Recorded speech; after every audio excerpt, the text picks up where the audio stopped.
여러분, 나그네 하면 어떤 생각이 떠오르십니까?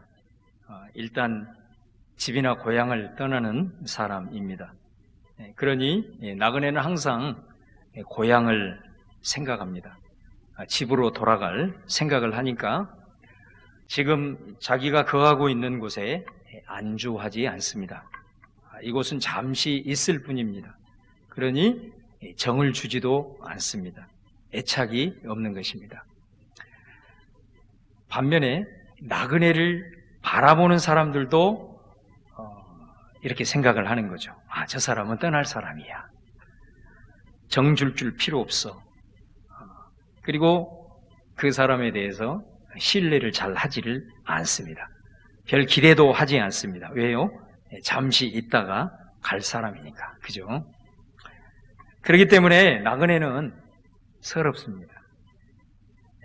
사람은 하루를 살더라도 신뢰 속에서 서로 주고받은 관계로 더불어 살아가야 그게 사람 사는 인생인 것인데 나그네는 그런 대접을 받지 못하는 거죠.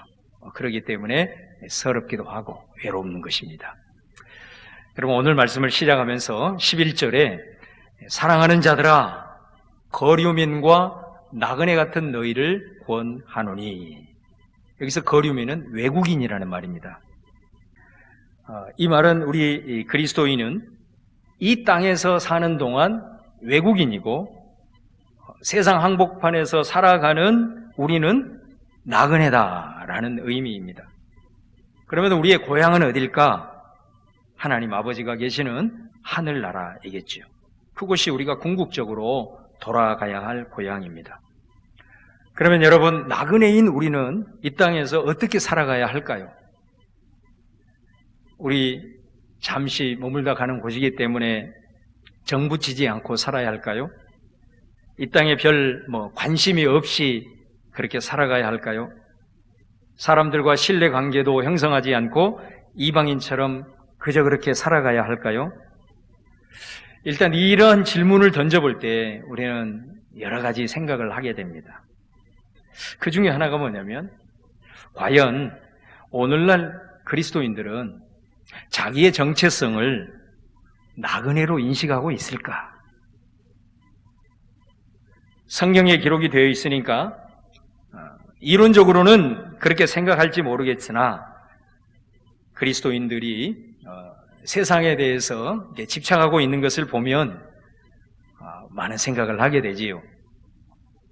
세상에 더 관심 많고 세상적인 것에 더 집착하고, 마치 어떤 사람들은 세상을 천국으로 착각하는 사람도 있고, 더 나아가서 이곳이 내 고향이라고 생각하는 사람도 있을 수 있습니다.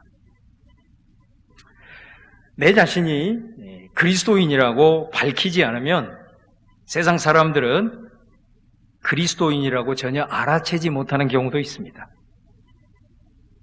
전혀 구별을 하지 못할 정도로 감쪽같이 살고 있다라는 것입니다. 여러분은 어떠하신지 모르겠습니다. 여러분은 믿지 않는 사람들, 세상 친구들, 또 직장 동료에게 자신이 그리스도인이라고 밝히고 있습니까? 여러분의 주변의 사람들이 여러분이 그리스도인이고 성민교회 성도라는 것을 다 알고 있습니까? 여러분, 오늘 이 말씀이 진행이 되려면 이 문제부터 해결을 해야 됩니다. 만일 여러분 주변에서 여러분이 그리스도인이라는 것을 전혀 눈치채지 못하고 있다면 오늘 이 말씀은 여러분에게 별 의미가 없습니다. 그리스도인이 이 세상에서 어떻게 살아야 하는가, 이 질문에 들어가기 전에 먼저 우리가 그리스도인이라고 밝혀야 합니다. 숨기고 살면 안 됩니다. 그리스도인이라는 것을 밝히지 않으면 마지막 날 예수님께서 여러분을 하나님 앞에서 모른다고 하실 수 있습니다. 왜?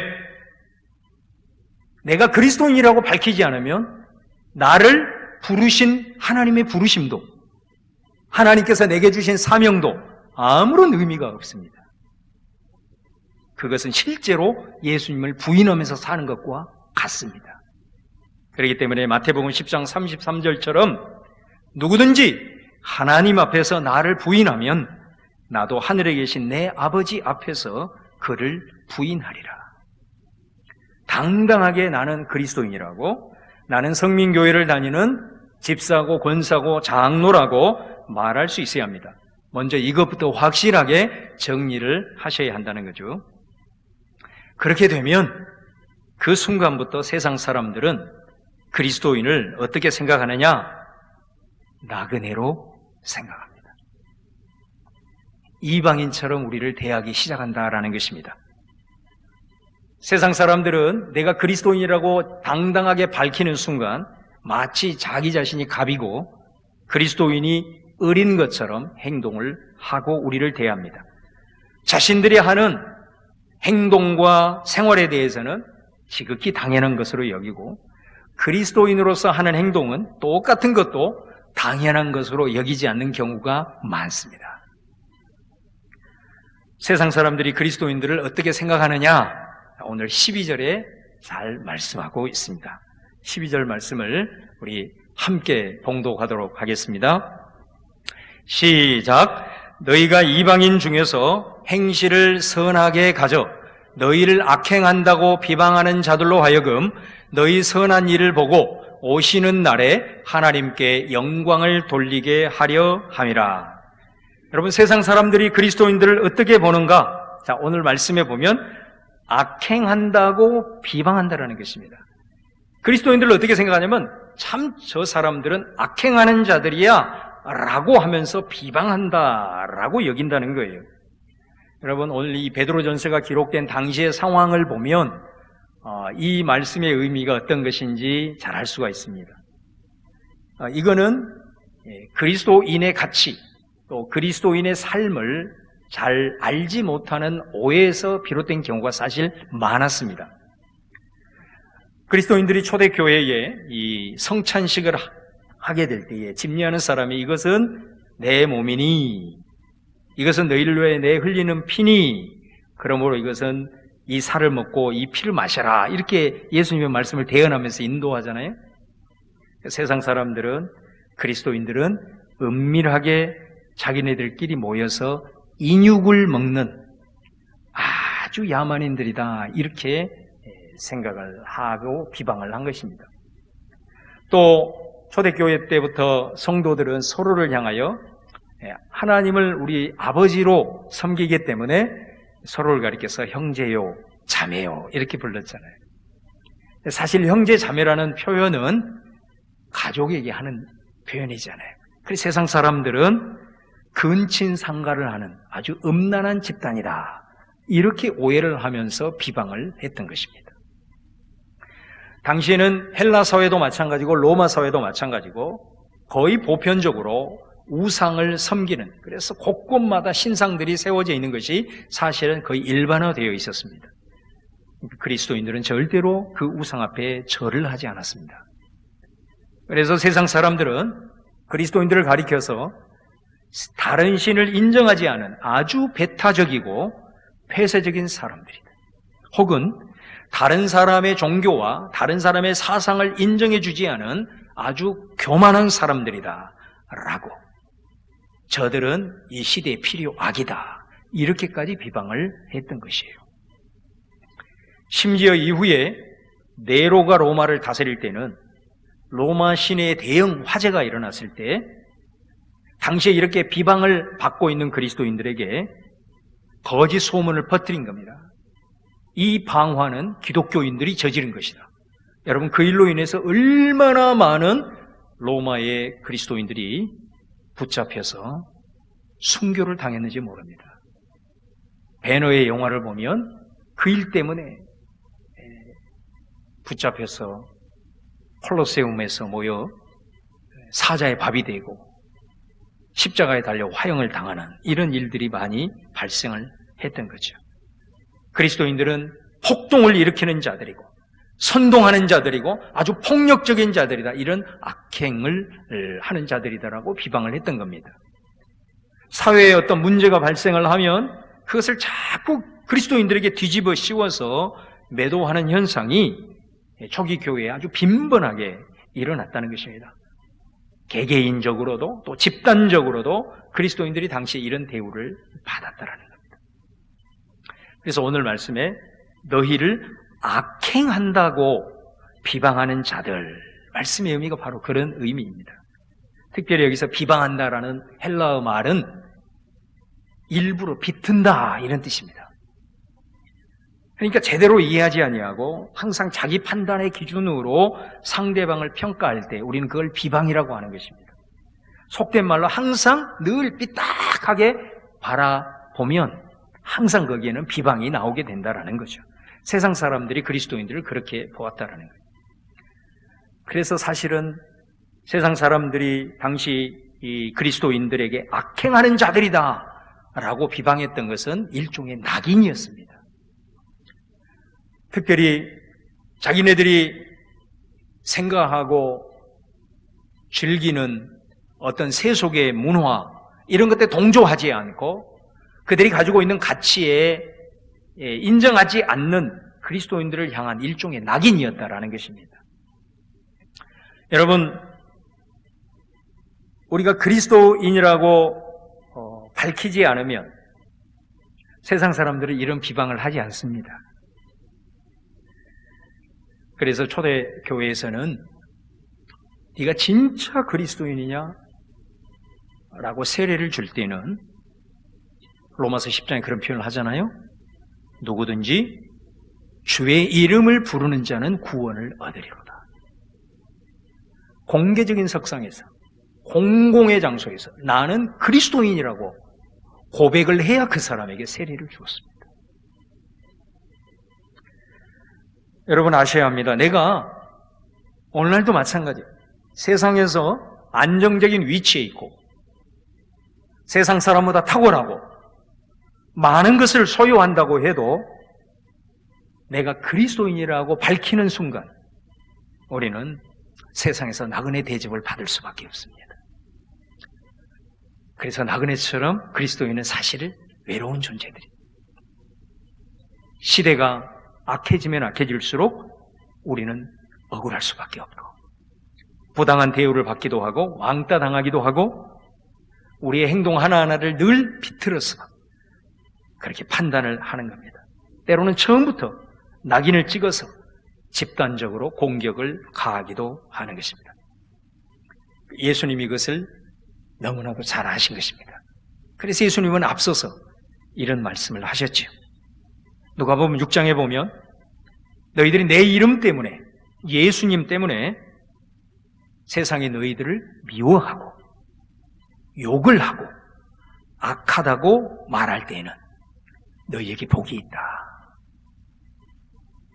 그날에 하늘에서 너희에게 상이 클 것이다 말씀합니다. 특별히 누가복음 6장에 보면은 이런 말씀을 하십니다. 그런데 너희들이 모든 사람에게 칭찬을 받으면 그 사람은 화가 있다 그랬습니다. 예수님이 왜 그런 얘기를 할까요? 왜 모든 사람에게 칭찬을 받는 것은 당연한 것 아닙니까? 세상 사람들에게 칭찬만 받으면 화가 있다. 이 말은 그리스도인이라고 밝히지 않은 거죠. 그리스도인이라고 밝히면 절대로 세상 사람들에게 칭찬만 받을 수 없다는 겁니다. 그러면서 예수님이 덧붙입니다. 모든 세상 사람들에게 칭찬만 받은 사람들이 어떤 사람들이냐? 거짓 선지자들이다. 여러분, 우리가 세상 사람들에게 칭찬만 받으면 우리는 거짓 그리스도인일 가능성이 많습니다. 내가 그리스도인이라고 당당하게 밝히는 순간 우리는 세상 사람들에게 좋은 소리, 칭찬만 받으면서 살 수는 없는 것입니다. 예수님이 그것을 아시고 우리에게 미리 말씀을 하신 거예요. 그러면 이런 상황에서 우리는 어떻게 해야 할까요? 오늘 12절에 이렇게 말씀합니다. 너희가 이방인 중에서 행실을 선하게 가져라. 이렇게 말씀합니다. 아주 중요한 말씀입니다. 베드로전서를 통해서 우리 하나님은 이런 상황에 직면했을 때 그리스도인인 너는 도망가서는 안 된다. 왜요? 우리는 비록 이 땅에서 나그네지만 이 땅에서 시민으로서 살아가는 존재이기 때문에 그렇습니다. 그 시민의 의무를 다해야 된다라는 말입니다. 도망가서는 안 된다는 겁니다. 또 오늘 말씀을 통해서 대항하지 마라 그렇게 말합니다. 힘을 합쳐서 조직적으로 대응하고 보복하지 말라 그렇게 말합니다. 도리어 오늘 사도는 뭐라고 얘기하냐? 이 상황에서 행실을 선하게 하라 이렇게 권면을 하고 있습니다. 자, 이 말씀 속에는 먼저 이런 의미가 있겠습니다. 그리스도인들이 세상에서 세상 사람들과 더불어 살아가면서 그 행실이 선하지 못하면 그리스도인에 대한 세상의 비방은 더 심해진다라는 의미가 먼저 있겠습니다. 여러분, 어떻게 보면 이 메시지는 오늘 우리의 상황을 잘 대변하고 있는 말씀이기도 합니다. 이번 주부터 교회 소모임 금지령이 내려졌습니다. 사실 많은 그리스도인들은 억울해합니다. 대부분의 교회는 자체적으로 소모임을 하지 않습니다. 우리 교회만 하더라도 성가대를 비롯한 구역 모임, 식사 자발적으로 하지 않습니다. 이 말은 우리 스스로가 정부의 방침에 그 방역 기준에 최선을 다해서 준수하고 있다는 겁니다. 그런데 마치 이런 의지를 꺾듯이 교회의 노력을 무시하듯이 법적으로 강제하고 있습니다. 이런 틈을 타서 언론들은 마치 교회가 집단 감염의 온상이라도 되듯이 기사를 쏟아내고 그 기사를 본 수많은 사람들은 교회를 비방하는 댓글을 씁니다. 오늘 말씀처럼 교회 성도들은, 그리스도인들은 악행을 한다고 그렇게 비방을 쏟아내고 있다는 것입니다. 그 내용이 어떤 것입니까? 요즘 교회는 사라져야 할 집단이에요. 이 나라와 사회를 갉아먹는 좀과 같은 존재들이에요. 교회는 강제 폐쇄를 해야 돼. 말도 안 되는 이런 비방을 수없이 쏟아내고 있는 것입니다. 여러분, 많이 억울하지요? 많이 속이 상합니다. 그런데 여러분, 이 상황에서 먼저 우리가 기억해야 될 것은 그 이면 속에 교회와 성도들이 세상 속에서 선한 행실이 잘 보이지 않기 때문이다라는 거예요. 세상 사람들이 생각했을 때는 그리스도인들이 교회 안에서는 어떻게 행동하는지 모르겠지만 세상 속에서는 상식 수준에서 보아도 교회는 선한 양심이 잘 보이지 않고 그리스도인들도 전혀 다를 바 없는 수준의 윤리의식을 갖고 있기 때문이다라고 하는 생각을 그들이 갖고 있는 것이 아니냐라는 것입니다. 그래서 오늘 베드로는 사실 이 선행을 너희들이 힘써서 해야 된다. 이렇게 억울하고 이렇게 힘들고 어려운 시대 속에서 우리는 뭘 해야 되느냐? 어떻게 살아야 되느냐? 오히려 더욱 착하게 살아야 한다. 더욱더 수준 높은 윤리 수준으로 발돋움을 해야 된다라는 것을 크게 강조하고 있는 내용이 오늘 말씀이라는 것입니다. 왜 그러한가? 오늘 12절 하반절에 이렇게 말씀합니다. 너희 선한 일을 보고 세상 사람들, 즉 너희를 낙인 찍어 비방하는 자들이 하나님께 영광을 돌리게 하려 함이라. 이렇게 말씀합니다. 여러분, 오늘 이 말씀을 보면 여기서 누가 하나님께 영광을 돌린다는 겁니까? 그리스도인입니까? 아니요. 세상 사람들이요.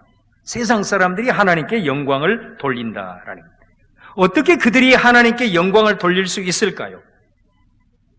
여러분, 그리스도인들이 교회에서 우리 예배당에 함께 모여서 하나님께 예배하고 하나님 찬양하고 하나님께 기도하는 이것 때문에 세상 사람들이 하나님께 영광을 돌려드린다고 말하는 것입니까?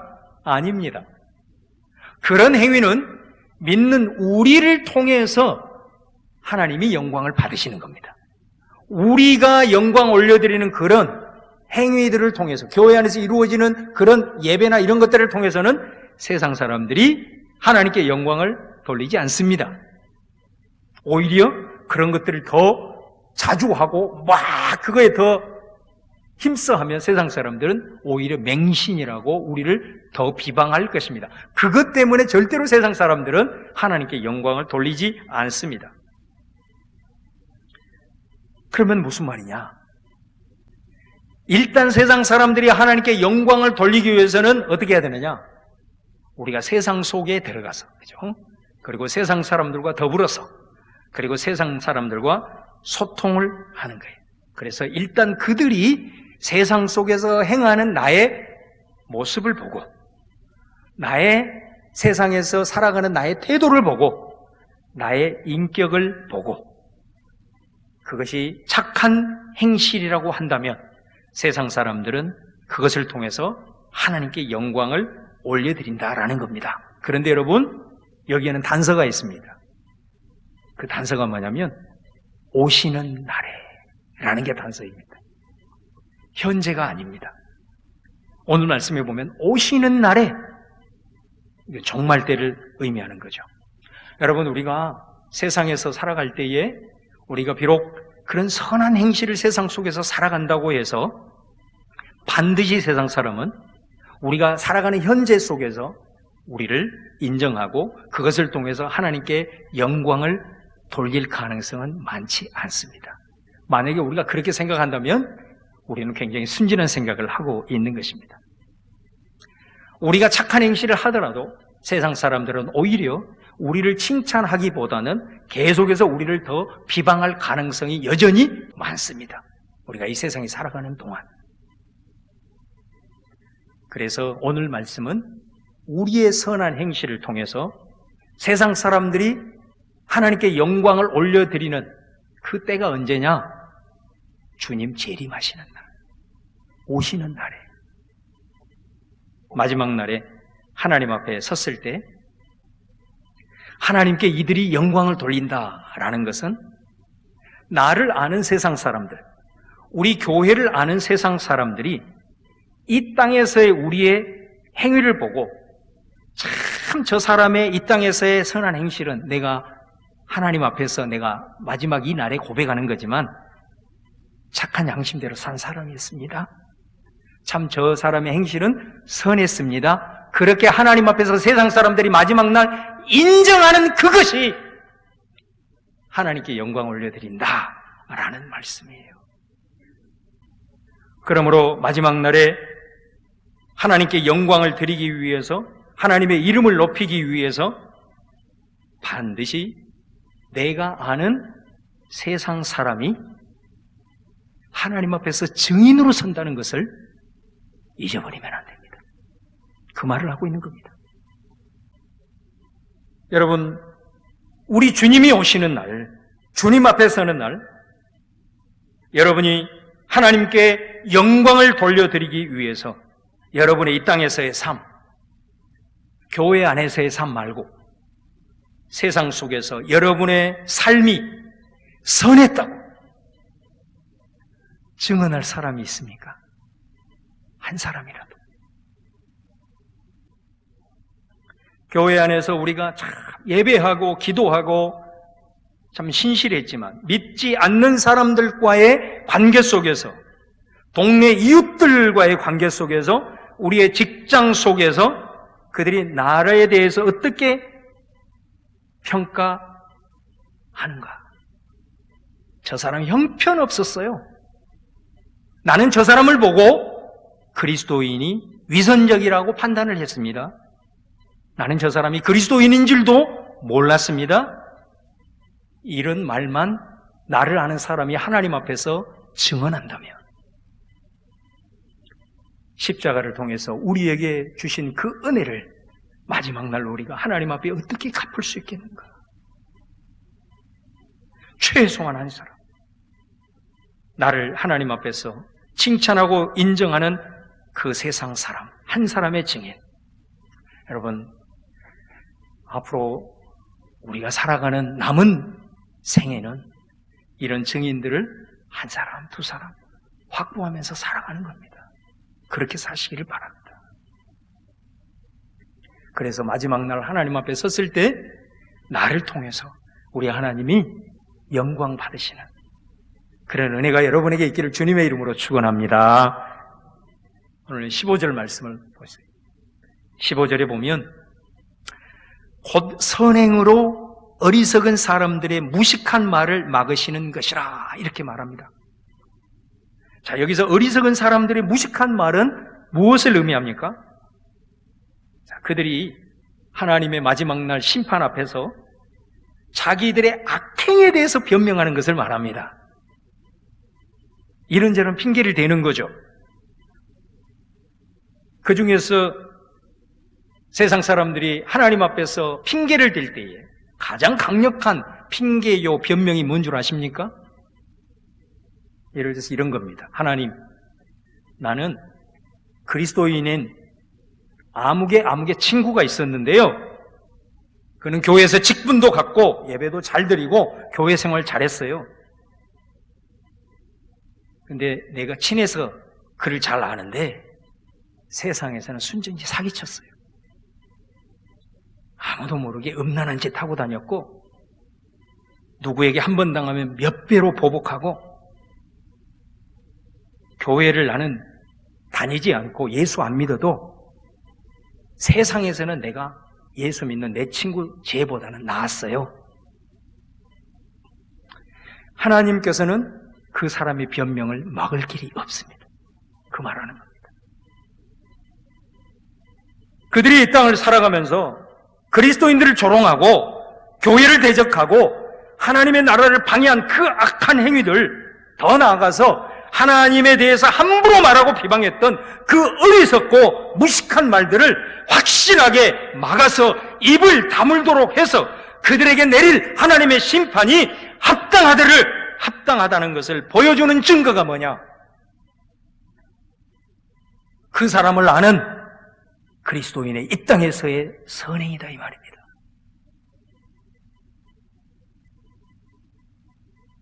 하나님이 말씀합니다. 그 소리를 듣고 이 친구, 네 친구 누구를 보아라. 너에게 그리스도인이라는 것 때문에 비방당하고 조롱받고 핍박받았지만 그럼에도 불구하고 너에게 보복하지 않고 인내하고 끝까지 선한 양심을 갖고 살려고 애쓰는 것 보지 않았느냐? 그러므로 너는 그 어리석고 무식한 입을 다물어라. 너에게 임하는 심판은 합당하다. 여러분, 우리가 나그네로 살면서 힘들고 어렵지만 그럼에도 불구하고 우리가 그것을 피하거나 대적하는 것이 아니라 도리어 나의 행실이 과연 선한가? 나의 양심이 선한가?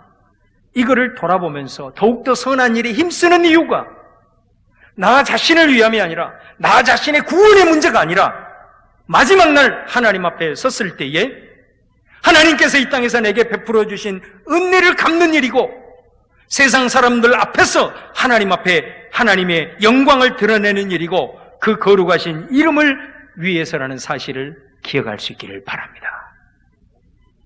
아멘입니까? 지금 여러분의 직장에서 가족 친지 중에서 이웃 중에서 여러분을 지켜보고 있는 수많은 증인들이 있다는 거 꼭 의식하면서 사십시오. 여러분이 믿지 않는 자들의 입을 닫을 하나님의 증인이라는 사실 또한 꼭 기억하면서 사십시오. 오늘 말씀을 마무리하면서 여러분, 우리는 나그네입니다. 나그네는 교회가 아니라 세상 한복판에서 때로는 소외되고 억울하고 핍박을 받으면서 살아가는 그리스도인을 일컫는 것입니다. 그러나 나그네의 여정이 그렇듯이 잠깐입니다. 우리는 이제 금방 고향에 도달합니다. 우리에게는 시간이 많지 않습니다. 그러므로 여러분, 세월을 아끼시기를 바랍니다. 그 기간 동안 하나님께 영광 돌려드릴 증인을 한 사람 세우면서 남은 날을 사시고 여러분이 세상에 어리석고 무식한 그 입을 닫을 수 있는 하나님의 증인으로 그렇게 살아가십시오. 그런 은혜가 오늘 말씀을 듣는 우리 사랑하는 성민의 모든 성도들에게 있기를 주님의 이름으로 축원합니다.